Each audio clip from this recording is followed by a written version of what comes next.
Good day, everyone. I am Angel Grace Bontog from BSHM 3C. I will be discussing the Chapter 4 about Law on a Partnership and Corporation. So, in a high-level industry like the tourism sector, it is imperative that it strictly complies with legal requirements in order to operate a legitimate businesses. So, startup operations must have a strong foundation, and in order to have a strong foundation, you must start with a strong business organization. Forming a partnership or a corporation is a better choice in forming business organizations in order to enter a competitive industry, like the tourism industry. So this chapter will present an overview of a partnership and a corporation as a business organization. So the law on partnership is governed by the Civil Code of the Philippines, while the law on corporation is governed by Batas Pambansa Building 68 Corporation Code of the Philippines. So Article 1767, by the contract of partnership, two or more persons bind themselves to contribute money, property, or industry to a common fund with the intention of dividing the profits among themselves. So a partnership is an association of two or more persons to carry on as co-owners of a business for profit. So the definition of a partnership does not include religious associations, conjugal partnerships, and other of a similar nature because a partnership, as defined by lawyer, refers only to associations the purpose of which is to obtain profits to be distributed among the partners. A partnership contract is based on trust and confidence.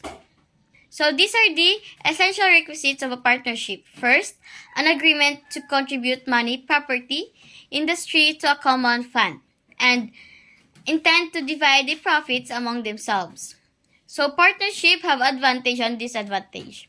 So advantages of forming a partnership, so as follow: easy to form, improved growth possibilities, and freedom from bureaucracy. While the disadvantage are instability, difficulty in obtaining large sums of capital, firm is tied to the acts and judgment of one partner as agent, and lastly, the difficulty in severing partnership ties. So partnerships can be classified into various categories based on their subject matter, liability, and duration. Classification according to subject matter: the universal partnership, a partnership where all partners contribute all their property to the common fund with no specific purpose or subject matter as long as it's not contrary to law or public policy. Next, the particular partnership. This is a partnership with a specific object such as determinate things, their use of or fruits, a specific undertaking, or the exercise of a profession. Next is the classification according to liability. The general partnership, composed of general partners with unlimited personal liability. Then the limited partnership, a partnership with both general and limited partners where limited partners' liability is limited to their capital contribution. Next classification is according to duration. So partnership for a fixed term, a partnership with a specified duration which automatically dissolves upon expiration or completion of the undertaking. So understanding these classifications is essential for establishing and managing partnerships effectively. A partnership can be in any form, even if not recorded at the Office of the Securities and Exchange Commission, except when it is stipulated, when immovable property or real rights are contributed, in which case there must be a public instrument to which is attached an inventory of the immovable properties and signed by the parties. Otherwise, the partnership is void. And in case of limited partnership, the parties must sign and swear to a certificate which shall state, among others, the name of the partnership, adding the word limited and the character of the business. Next is to file for record the certificate in the Office of the Securities and Exchange Commission. So failure to comply with the foregoing formal requirements will only make the partnership a general partnership.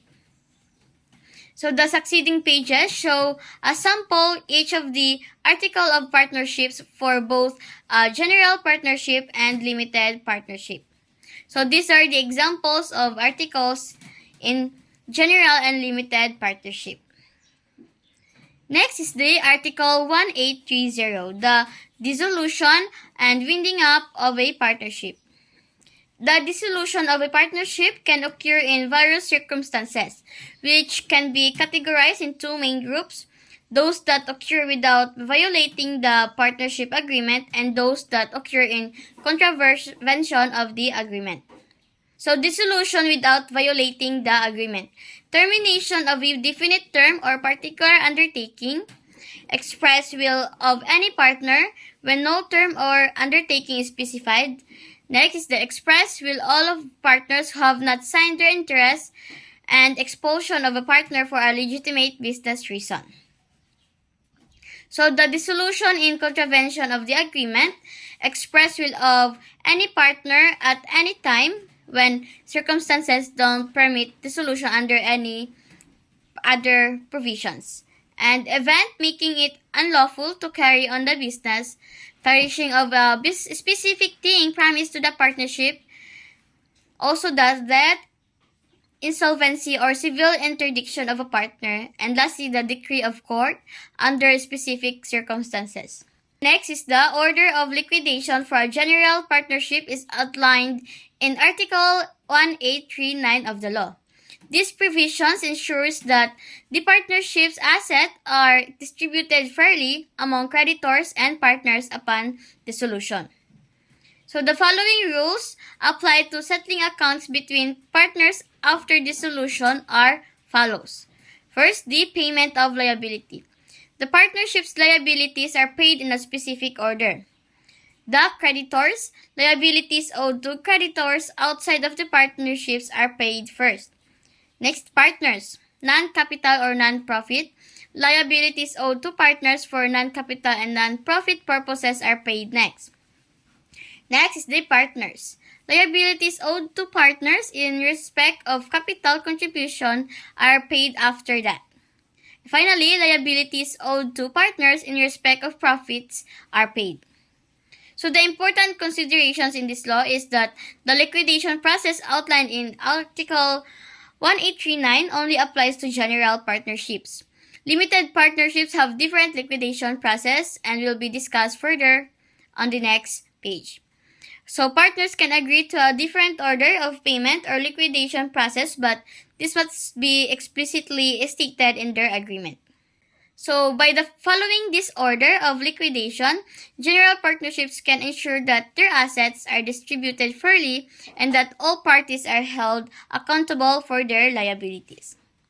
Next is the order of liquidation for a limited partnership is outlined in Article 1863 of the law.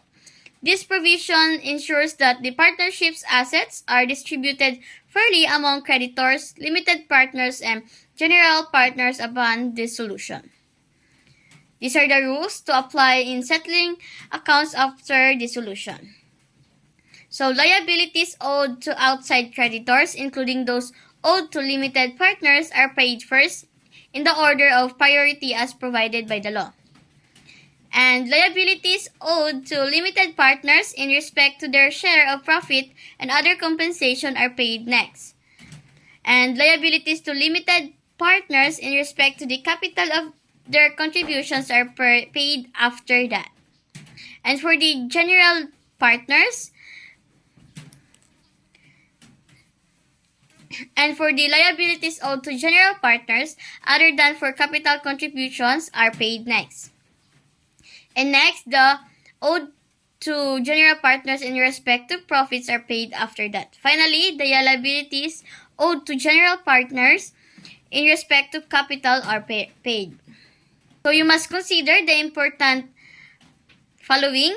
The order of liquidation prioritizes outside creditors and limited partners over general partners.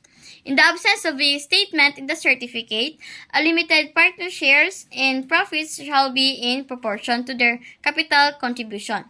This proportional sharing takes place when the partnership assets are insufficient to pay each partner's claims.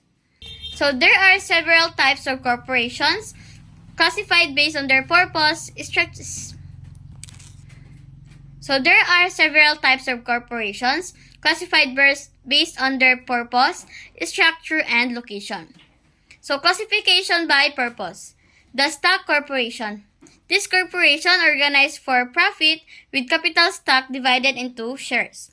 The non-stock corporation, not organized for profit with no distribution of dividends. Next is the eleemosynary corporation, is organized for charitable purposes. Next is classification by structure. The corporation de jure, organized in accordance with legal requirements. Next, the de facto corporation has a flaw in its incorporation. Next is the corporation sole, organized for religious purposes with only one incorporator. Next classification is by location. So domestic corporation is formed and existing under Philippine laws. Next is the foreign corporation, formed and existing under foreign laws. Next classification is by function. The public corporation is formed for government purposes. Next is the private corporation, formed for private purposes. Corporations have a advantage and disadvantage also. So for the advantages, corporate organization have a strong separate juridical personality, limited liability to investors, free transferability of units of ownerships, centralized management through the board of directors, professionalism, and easier to sell small amounts of stock to raise capital. And for the disadvantage, these are extensive government regulation, double taxation activities are limited by charter and various laws. So next, this is the distinction between the partnership and corporation. So a partnership is created. So first, let's talk about the creation. A partnership is created by agreement between the parties, while a corporation is created by law. Another key difference is liability. In a partnership, the partners have personal liability, whereas in a corporation, the liability is limited to the extent of shares held by the stockholders. So in terms of management, partners act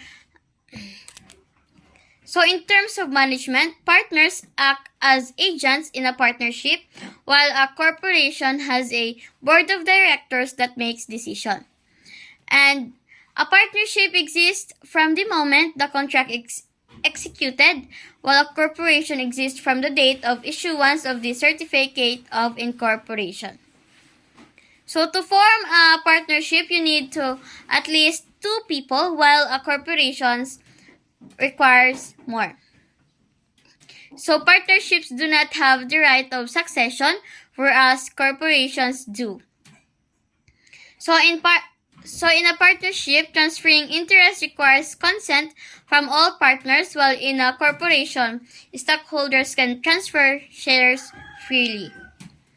So for duration, partnerships can exist for any period, while corporations have a maximum term of 50 years, renewable for another 50 years. So finally, partnerships can be dissolved at any time by the will of any or all partners, while corporation requires state consent for dissolution. So in the screen, these are the examples of articles of incorporation in the airline transportation business and in the hotel businesses. Of dissolution. A corporation may be dissolved in the following ways. First, the voluntary dissolution. By filing proper papers in the Securities and Exchange with the SEC, number hearing is required. So by filing proper papers with the Securities and Exchange Commission, no hearing is required if there are no affected creditors. Involuntary dissolution. Upon verified complaint filed with the SEC, with notice and hearing on grounds such as fraud or misrepresentation, persistent ultravirus acts despite SEC warnings, continuous inactivity for at least 5 years, refusable to adopt or approve by laws, and serious dissension. Next is expiration of corporate term. So upon expiration of the corporation's term, so it can be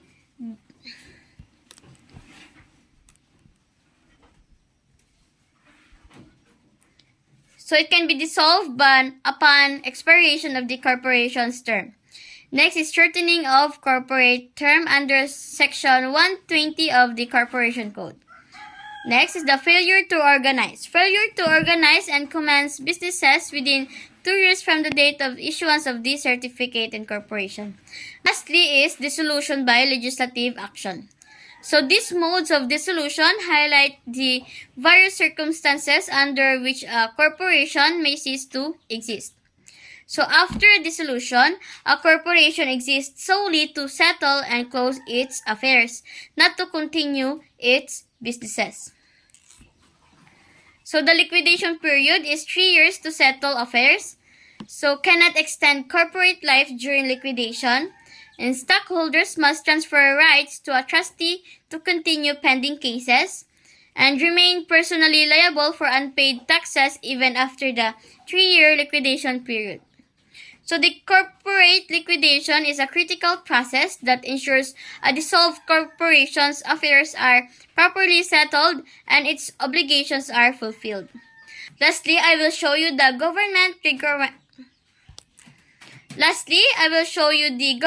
requirements in doing business as partnership or corporation. So government requirements play a crucial role in doing business as a partnership or corporation. Compliance with these requirements ensures the legitimacy and legality of the business, protecting both the business owners and the public. So that's all for the law on partnership and corporation.